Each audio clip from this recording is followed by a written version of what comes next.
कोल्हापूर जिल्हा कागल तालुका नद्याळ येथे डॉ. बाबासाहेब आंबेडकर यांची जयंती विविध उपक्रमांनी साजरी करण्यात आली।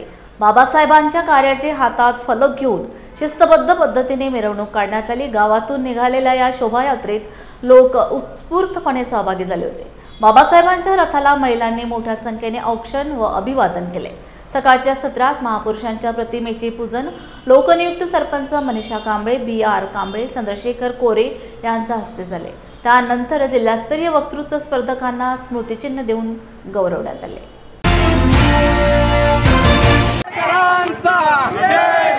छत्रपती शिवाजी महाराज की जय।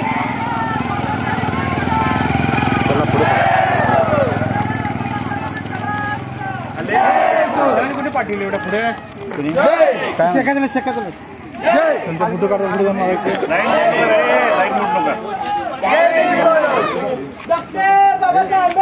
घोषणा द्या, घोषणा असं करा, असं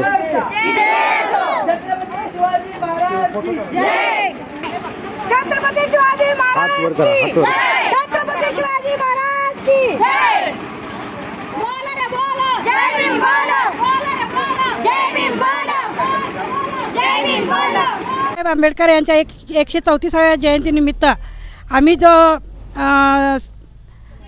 नंद्याळमध्ये जे फेरी काढून जो सोहळा साजरा करत आहोत याबद्दल मी प्रथमतः सर्वांचे आभारी आहे। डॉक्टर बाबासाहेब आंबेडकरांच्याचमुळे आज मी ते 2 शब्द बोलू शकते।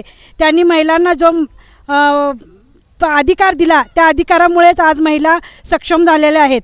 आज राष्ट्रपती या पदावर देखील महिला गेल्या ते फक्त आणि फक्त डॉक्टर बाबासाहेब आंबेडकरांच्या कायद्यामुळे। राज्यघटनेचे शिल्पकार म्हणून ज्यांची ख्याती आहे ते डॉक्टर बाबासाहेब आंबेडकर यांना माझे त्रिवार अभिनंदन। जय भीम।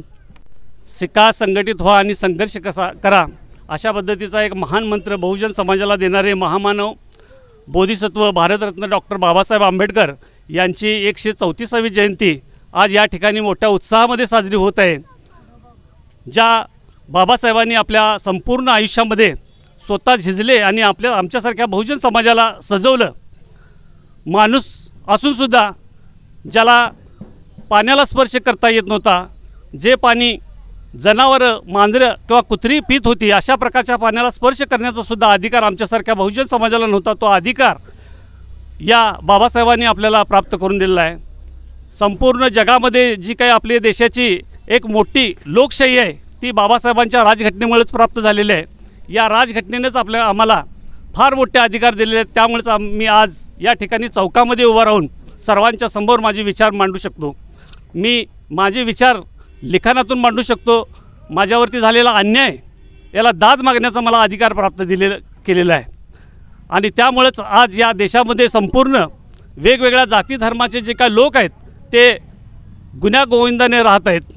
महिलांच्यासाठी असणारा जो काही वारसा हक्क असेल, काम करणाऱ्या महिलांच्यासाठी असणारी जी काय बालसंगोपनाची रजा आहे जी भर पगारी मिळते, अशा प्रकारचे महत्त्वाचे कायदे ज्यांनी आपल्या राजघटनेमध्ये निर्माण केले आणि संपूर्ण समाजाला एक माणूस म्हणून जगण्याचा हक्क आणि अधिकार प्राप्त करून दिला, अशा प्रकारच्या या महामानवाला मी या त्यांच्या जयंतीनिमित्त त्रिवार अभिवादन करतो। थांबतो। जय भीम, जय बुद्ध।